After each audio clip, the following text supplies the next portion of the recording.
V-Gold trusted gold buyers. మీరు తాకట్టు పెట్టిన బంగారాన్ని విడిపించి ఈ రోజు ఉన్న మార్కెట్ ధరకు కొనబడును. నమస్తే, welcome to I dream inside politics with కవిత.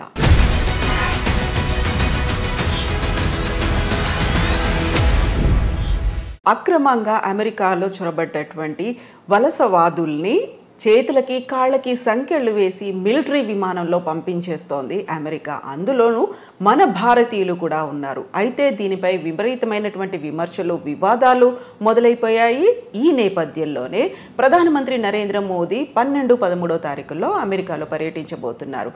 పరిస్థితుల్లో ఏమైనా మార్పు వస్తుందా?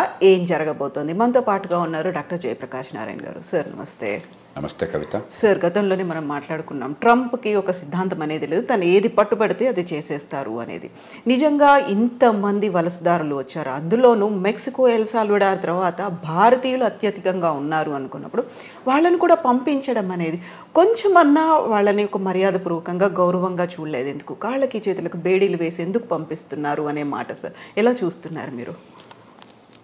మన కోణ నుంచి చూస్తే పాపం ఏదో బతుకు తెరువు కోసం పోయారు, వాళ్ళని పంపించేటప్పుడు ఇంత అవమానించి పంపించాలని మనకు అనిపిస్తుంది. సహజం, అది సహజంగా దేశంలో కొంత ఆవేదన ఉంటుంది.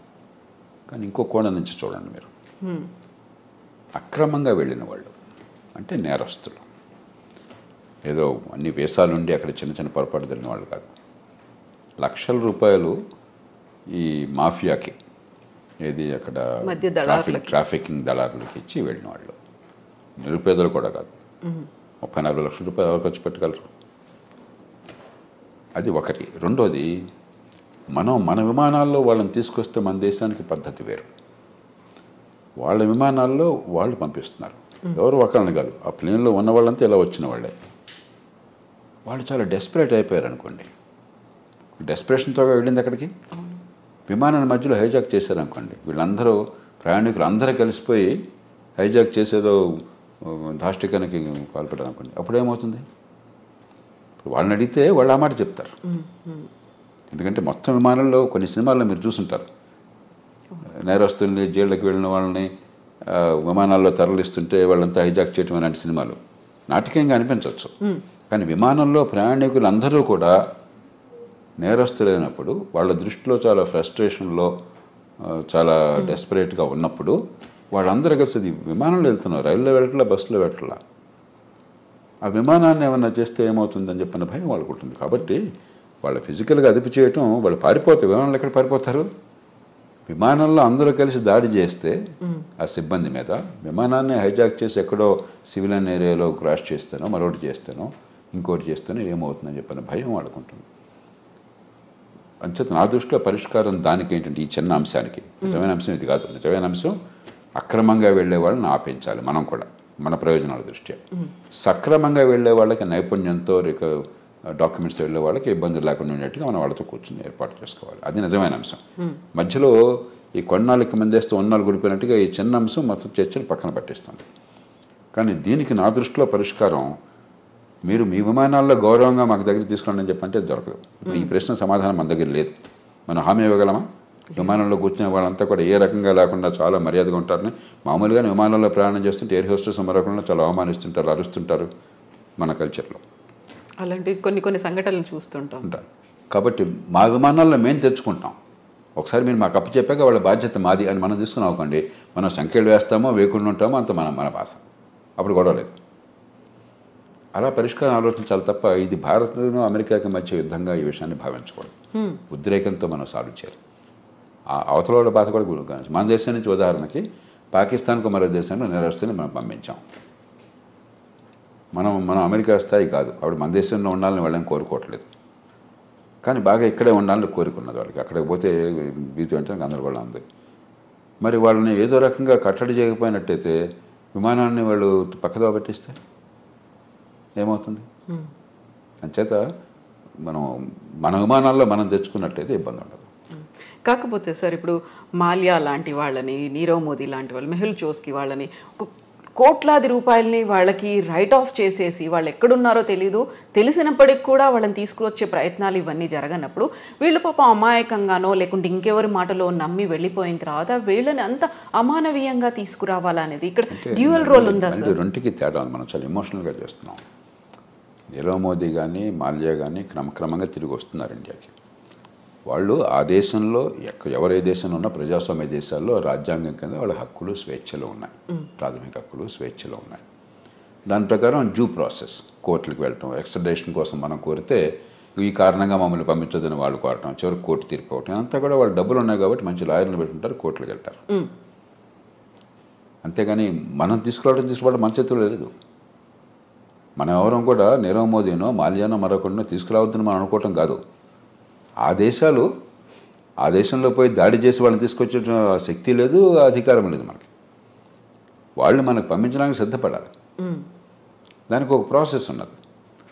ప్రపంచంలో ఎంత కుబేరుడైతే అంత ప్రాసెస్ ఆలస్యం అవుతుంది. కోర్టులో అంత గట్టి లాయర్లను పెడతారు, అంతగా వాయిదా వేస్తూ పోతుంటారు. అంతే తప్ప ఇక్కడ వీళ్ళని మనం తీసుకురావటంలా. ఆ దేశంలో చట్టాలు ఉల్లంఘించారు, అక్కడ కోర్టులు వీళ్ళ కేసులు ఒప్పుకోలేదు కాబట్టి విధిగా రావాల్సి వస్తుంది. అలా చూడాలి తప్ప దీని పెద్దాన్ని మనం ఒక ఎమోషనల్ కోణం నుంచి చూస్తే పరిష్కారం రాదు. సో ఇప్పుడు టారిఫ్లు విధించడం అనేది అమెరికాకి ఏ దేశం నుంచి స్టీల్, అల్యూమినియం ఇలాంటివి వచ్చినప్పటికీ కూడా 25% వాళ్ళ మీద సుంకాలు విధిస్తాము అనేటువంటి ఒక ప్రకటనతో పాటుగా ప్రతి చోట కూడా ట్రంప్ తన మార్కును చూపిస్తున్నాడు అనే మాట వినిపిస్తుంది. అదే సమయంలో పొద్దున మాట చెప్తున్నాడు, మధ్యాహ్నం ఇంకో మాట చెప్తున్నాడు, సాయంత్రం ఇంకో మాట చెప్తున్నాడు. మామూలుగా ఏంటంటే పరిపాలనలో ఎప్పుడు కూడా విధానం ఏం కావాలని మల్లగొల్లాలు పడుతూ ఉంటారు. కొందరు ఇలా చేస్తే బాగుంటుంది అంటారు, మరికొందరు అలాగా దానిలో ఇబ్బందులు ఉన్నాయి, ఇలా చేస్తే బాగుంటుంది అంటారు, మరికొందరు ఇంకో రకంగా అంటారు.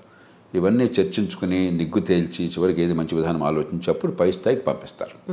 ఓ ప్రధానమంత్రి స్థాయిలో, దేశ రాష్ట్రపతి స్థాయిలో, ప్రభుత్వం స్థాయిలో ఇవన్నీ ఈ ఆలోచనలు, ఈ లాభ నష్టాలని బేరీ చేసుకుని పంపిస్తారు.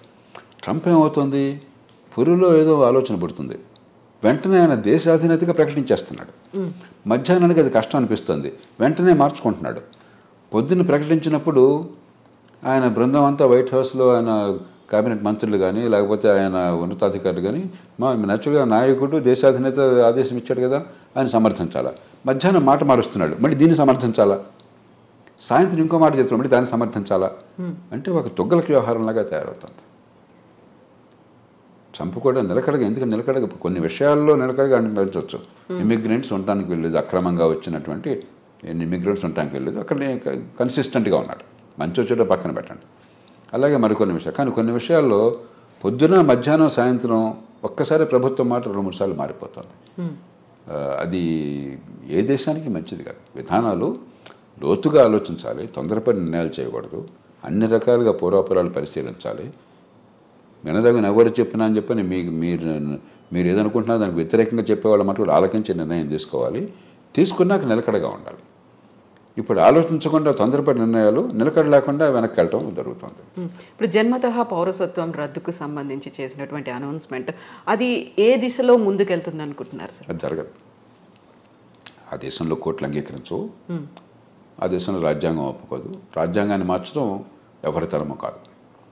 అయితే ఒక్కటి అవకాశం ఉన్నది, ఇది సుప్రీంకోర్టు దాకా వెళుతుంది. బహుశా వెళితే సుప్రీంకోర్టు తీసుకోవాలనేది. మన దేశంలాగా ప్రతి కేసు సుప్రీంకోర్టు తీసుకోదు. అక్కడ కింద కోర్టులో దీన్ని ఆపేశారనుకోండి, సుప్రీంకోర్టు తీసుకోకపోవచ్చు అసలు. మన దేశంలో ప్రతి చెత్త చెదారం ప్రతి కేసు వెళ్ళిపోతుంది సుప్రీంకోర్టుకి. అక్కడ అట్లా ఉండదు. ఏడాదికి 100 కేసులు చూస్తారంతే. వాళ్ళు ముఖ్యం అనుకున్నాయి, మిగతావన్నీ అప్లికేషన్ పెట్టి మాత్రం కోర్టుకు తీసుకురావాలి. ఊరికే డాకెట్ షీట్ నిండిపోతుంది, ఇక కోర్టుకు వేరే పని ఉండదు. ఒకవేళ తీసుకుంటే సుప్రీంకోర్టు తిరస్కరిస్తుంది. కానీ బహుశా ఏది ఆమోదించే అవకాశం ఉంది అంటే గట్టిగా ప్రభుత్వానికి వాదించే అవకాశం ఒకటి ఉన్నది. అక్రమంగా తల్లిదండ్రులు కనుక ఆ దేశానికి చొరబడ్డట్టయితే, ఏ రకమైన డాక్యుమెంట్ వేసా లేకుండా అలా చొరబడ్డాక ఈ దేశంలో బిడ్డలను కన్నట్టయితే వాళ్ళకి పౌరసత్వం రాజ్యాంగంలో పదజాలం ప్రకారం వాళ్ళకు కూడా ఉంటుంది, ఆ దేశంలో పుట్టారు కాబట్టి. కానీ రెండో పార్ట్ పదజాలం మళ్ళీ కొంచెం సందిగ్ధంగా ఉంది. కాబట్టి దేశంలోకి రావడమే అక్రమంగా ఉన్నారు కాబట్టి అక్రమంగా వచ్చిన వాళ్ళకు, అక్రమంగా ఉన్న కాలంలో పుట్టితే వాళ్ళకి లేదు అని చెప్పాను బహుశా కోర్టు ఒప్పుకోవచ్చు, మనకు తెలియదు. కాబట్టి భారతీయులకి ఇప్పుడు ఈ రకంగా అక్రమంగా వెళ్ళిన వాళ్ళకి ఇబ్బంది అవుతుంది. కానీ 195 మంది భారతీయులు ఈ దేశం నుంచి అమెరికా పోయేది చదువుకున్న వాళ్ళు, నైపుణ్యం ఉన్నవాళ్ళు, ఆ దేశంలోనే ఉన్నత విద్యను పొందిన వాళ్ళు చాలామంది, నైపుణ్యం వల్ల చాలా పూర్తిగా పద్ధతి ప్రకారం వీసా పొందిన వాళ్ళు. వాళ్ళకి ఎలాంటి ఇబ్బంది ఉండదు. మన ఊరికి అనవసరంగా కంగారు పడిపోయేది కంపెనీ పోతే అనుకోవడం తప్ప నాకు 100కి వాళ్ళు ఏమాత్రం అనుమానం లేదు. కానీ అక్రమంగా చొరబడిన తల్లిదండ్రులకు పుట్టిన సంతానమైనట్లయితే సుప్రీంకోర్టు బహుశా వేరే స్టాండ్ తీసుకోవచ్చు. సార్ మీరు ఇప్పుడు 95% ప్రాపర్ మెథడ్లో వెళుతున్నారు అనుకున్నప్పుడు మిగతా 5%ని విమానాల్లో ఆ దేశాలకు పంపిస్తుంది. మన భారతదేశం వాళ్ళని ఎలా ట్రీట్ చేయాలి, ఏం చేయాలంటారు? అవగాహన కల్పించాలా? మళ్ళీ అవకాశం ఇప్పుడు ఈ దేశంలో 145 కోట్ల జనాభా ఉంది. 54 కోట్ల మంది పనిచేసేవాళ్ళు ఉన్నారు. దానిలో అత్యధికులు అసంఘటిత రంగం, రెక్కాడితే డొక్కాడిన వాళ్ళు, రేపు పొద్దున భోజనం ఎక్కడ దొరుకుతుందో తెలియని వాళ్ళు. కాబట్టి మన దేశంలో వాళ్ళేదో అక్రమ ఖర్చు పెట్టి అమెరికా వెళ్ళారు కాబట్టి వాళ్ళని ప్రత్యేకంగా నెత్తినెక్కించుకోవడం సాధ్యం కాదు. అందరి పౌరులతో సమానం. ఈ దేశంలో అందరికీ ఏ ప్రయత్నాలు చేయగలుగుతాం మనకున్న వనరులతో, మనకున్న పరిస్థితుల్లో, మనకున్న అవకాశాలతో ఆ ప్రయత్నాలు వాళ్ళకి చేస్తాం తప్పితే వీళ్ళని ప్రత్యేకంగా నెత్తిన పెట్టుకోవడం నేను చెప్పిన మాట గుర్తుంచకపోవచ్చు. ఎందుకంటే మన దేశంలో 2 రోజులు కొంచెం ప్రచారంలోకి వస్తే అది ప్రపంచంలో మోస్ట్ ఇంపార్టెంట్ ఇష్యూ. అంటే భారతదేశంలో ఈ కోట్ల మంది భవిష్యత్తు అక్కర్లేదా మనకి? కాబట్టి ఖచ్చితంగా ఈ దేశంలో ఉన్న మేరకు ఆ పరిస్థితులను బట్టి అవకాశాలు ఉంటాయి. అక్కడి నుంచి వచ్చేవాళ్ళు మరి ఇంకోటి గమనించండి, అత్యధికులు లక్షలాది రూపాయలు ఖర్చు పెట్టి వెళ్ళిన వాళ్ళు. కాబట్టి వాళ్ళు కొంత సొంతంగా బతకగల వాళ్ళు, బతకలేని వాళ్ళు కాదు. అందులో మనం చర్చ చేసినప్పుడు కూడా పత్రికల్లో కానీ టీవీల్లో కానీ ఇదేది మిడిల్ ఈస్ట్ అనుకోండి, అక్కడికి వెళ్ళిన వాళ్ళు అత్యధికులు, కొందరు బాగా నైపుణ్యం ఉన్నవాళ్ళే, మిగతా వాళ్ళు పాపం కాయ కష్టం చేయడం కోసం వెళ్ళిన వాళ్ళు. అది ఇది ఒకటి కాదు. అంచేత మనం ఖచ్చితంగా సానుభూతి చూపెట్టాలి. అంతేగాని మిగతా అన్ని వదిలేసి వీళ్ళ కోసం ప్రత్యేకంగా ప్రభుత్వాలు చేయమంటే మిగతా ప్రజలంతా ఏంటి? ఈ దేశంలో ఒక భేద దేశం, కోట్ల మంది అసంఘటితంగా ఉన్నారు. 185-90 మంది నెల జీతం లేనటువంటి కష్టపడి పనిచేస్తున్న వాళ్ళు, రెక్కాడి దగ్గర డొక్కాడిన వాళ్ళు. అందరి సంగతి పట్టించుకోవాలి ప్రభుత్వం. అందరితో పాటు తప్ప అందరికంటే ఎక్కువగా నెత్తిన పెట్టుకోవడం సాధ్యమూ కాదు, అవసరమూ లేదు. సో ఇప్పుడు మోదీ విజిట్ అనేది ఉంది సార్, రెండోసారి రాష్ట్రపతి అయిన తర్వాత వెరీ ఫస్ట్ టైం మీట్ అనేది ఉంది. ఏం జరుగుతుంది సార్? ఏమేమి ఎక్స్పెక్ట్ చేయొచ్చు మనం? ఇప్పుడు 3 విషయాలు. ఒకటి, ఇవన్నీ పక్కన పెడితే పార్టీ ఏదన్నా ఒకటి అమెరికాలో భారత్కి అమెరికాకి చాలా విషయాల్లో ఏకాభిప్రాయం ఉన్నది, ఉమ్మడి ప్రయోజనాలు ఉన్నాయి. అందుకనే వ్యూహాత్మకమైన ఒప్పందం, స్ట్రాటజిక్ అలయన్స్ అంటున్నాం. ఎందుకంటే చైనా ఒక పెద్ద భూతంలా కనిపిస్తుంది, వాళ్ళకి భూతం మనకి భూతం వివిధ కారణాల వల్ల. ఆ నేపథ్యంలో దాన్ని మరింత సంఘటితం చేయడం, బలోపేతం చేయడం. రెండోది, ఇవన్నీ ఒక రకంగా చిన్న చిన్న సమస్యలు, పెద్ద సమస్యలు కాదు. మనకేదో పేపర్లో హెడ్లైన్ వచ్చింది కాబట్టి అనిపిస్తుంది, కానీ ఒక 10,000 మంది 20,000 మంది అక్రమంగా చొరపడిన వాళ్ళని తిరిగి పంపించడం అనేది లార్జర్ కాంటెక్స్ట్లో చాలా చిన్న సమస్య. అమెరికాలో బహుశా 50 లక్షల మంది భారతీయులు ఉన్నారు. 10,000 మంది 15,000 మంది లెక్క ఏంటి అసలు? వాళ్ళంతా అధికారికంగా చట్టబద్ధంగా వీసాలతో వెళ్ళిన వాళ్ళు.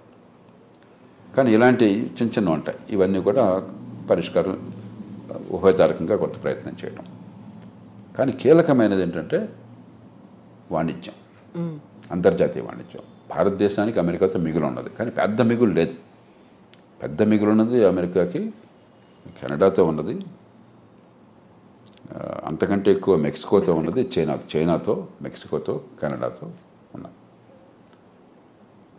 వియట్నాంతో దాదాపు $62 బిలియన్ మిగులు ఉన్నది. చిన్న దేశం, గోచిపాత దేశం. మంది 60 బిలియన్ డాలర్లు, మంది $30 బిలియన్ అంతా మిగులుంది మనకి, భారత్కి. అమెరికా ఒక్కటే పెద్ద దేశం, మనకి అసలు మిగులు ఉన్నది. తగ్గించాలని ఒత్తిడి ఉంటుంది. అందుకనే మన బడ్జెట్ కూడా కొంత మనం దిగుమతి సుంకాలు తగ్గించే ప్రయత్నం చేశాం. ఉభయతారకంగా ఆయన మనసును గుర్తిరిగి కాస్త ఆయన్ని ప్రసన్నం చేసుకోవటం, అదే మన ప్రయోజనాలను కాపాడుకోవటం. మనం నష్టపోకూడదు. అవతల వాళ్ళకి మీరు అంత భీష్మించి కూర్చున్నప్పుడు వాళ్ళకి ఏదో కొన్ని చూపెట్టాలి. కాబట్టి వాణిజ్యం విషయంలో ఏం చేయాలి? ఈ 3 ప్రధానమైన అంశాలు అవుతాయి చర్చలో. సో మన దగ్గర నుంచి వస్తున్నటువంటి దిగుమతుల మీద కూడా విపరీతమైనటువంటి సుంకం పెట్టబోతున్నారు, టారిఫ్లు విధిస్తారు అనే మాట అంత ఎక్కువ ఉంటుంది. వీరికి మనకి ఏంటంటే ఇదిగో పుల్లాడి దిగుతో అంటున్నాం మనం. మెక్సికో నుండి కెనడా మీద సుంకాలు పెడతా ఉన్నారు, మళ్ళీ వెంటనే మధ్యాహ్నానికి మార్చేశారు, సాయంత్రం ఇంకోటి అన్నారు. మన మీద కూడా ఇవన్నీ ఏంటంటే నెగోషియేటింగ్ టాక్టిక్. ఒక ప్రభుత్వాధినేత నెగోషియేటింగ్ టాక్టిక్స్ మనకి సంప్రదింపుల్లో మాట్లాడేటువంటి వాటిని అనాలోచితంగానో లేకపోతే తాత్కాలికంగానో విధానంగా అంత ఆర్భాటం చేసి ప్రకటించకూడదు. ట్రంప్ స్టైల్ అది, ఆయన తీరే అది. మనం ఏం చేస్తాం, ఆయన తీరుని మార్చలేం కదా. పుట్టుకతో వచ్చిన బుద్ధి పుట్టుకలతో ఏమైనా పోదని చెప్పిన మన చేతుల్లో ఏం లేదు. అంచేత మన మీద కొంత ఒత్తిడి మన మీద ఉంటుంది, కానీ భయంకరంగా ఏముండదు. మనం కూడా కొంచెం ఉభయతారకంగా వ్యవహరించినట్టయితే, మన ప్రయోజనాన్ని కాపాడుకుంటూ ఒడుకు వ్యవహరించినట్టయితే మనకి పెద్దగా నష్టం ఉండదు.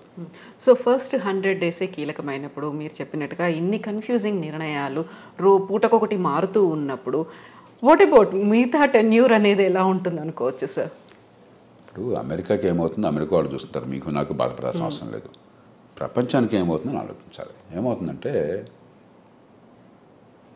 అమెరికా తిరుగులేని నాయకత్వం ఉన్న దేశం, ఆర్థికంగా కానీ సైనిక పరంగా కానీ ప్రపంచంలో కాస్త ఏమనాలి, ఒక కోఆర్డినేషన్, కొన్ని మౌలిక సూత్రాలు, కొన్ని మౌలికమైనటువంటి పద్ధతులు, అంతర్జాతీయ వాణిజ్యం కావచ్చు, మరొకటి కావచ్చు, ఇలాంటి విషయాల్లో అమెరికా ఒక పెద్ద పాత్ర వహిస్తోంది.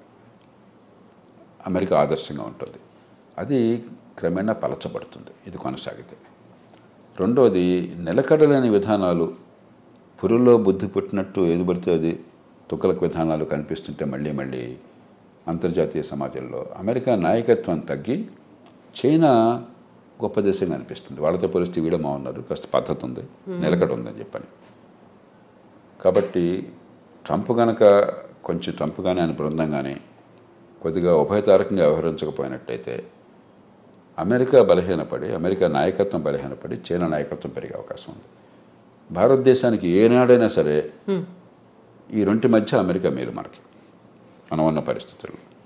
కాబట్టి అది కొంచెం దీర్ఘకాలికంగా మనకు కొంత ఇబ్బంది ఉన్నది. కానీ ఇక అమెరికా అది కోరుకుంటే మనం ఏం చేయగలం, చూద్దాం ఏమవుతుంది. సో అప్పుడు మన దౌత్య వ్యవహారాలు కానీ మనం చేసేటువంటి ప్రయత్నాలు కానీ ఏమన్నా మార్పు తెచ్చే అవకాశం ఉందంట. అందుకనే ఇప్పుడు మనం చాలా జాగ్రత్తగా వ్యవహరిస్తున్నాం. పార్టీ ఏదైనా కూడా ఢిల్లీలో అధికారంలో ఉన్న పార్టీ అమెరికాతో మైత్రి సంబంధాలు మనకు తగ్గటం లేదు. అక్కడ ఏ పార్టీ ఉన్నా, మన దేశంలో ఏ పార్టీ ఉన్నా కూడా యూరప్తో సంబంధాలు మనం తగ్గించుకోవటం లేదు. చైనాని మనం శత్రువుగా తీసుకోవటం లేదు. సరిహద్దుల దగ్గర ఏమన్నా దాడి చేస్తే వాడు గట్టిగా ఎదురు తిప్పుతున్నాను తప్పితే చైనాని శత్రువు చూడలేదు. మనం చాలా సమావేశాల్లో చైనాతో కలిసి పనిచేస్తున్నాం. ఇదే సరే. అలాగే రష్యా ఎన్ని ఇబ్బందులు పెడుతున్నా కూడా యుక్రెయిన్ని మన రష్యాతో వైరం పెట్టుకోవట్లా, ఇరాన్తో వైరం పెట్టుకోవట్లా. ఇది సరైన పద్ధతి.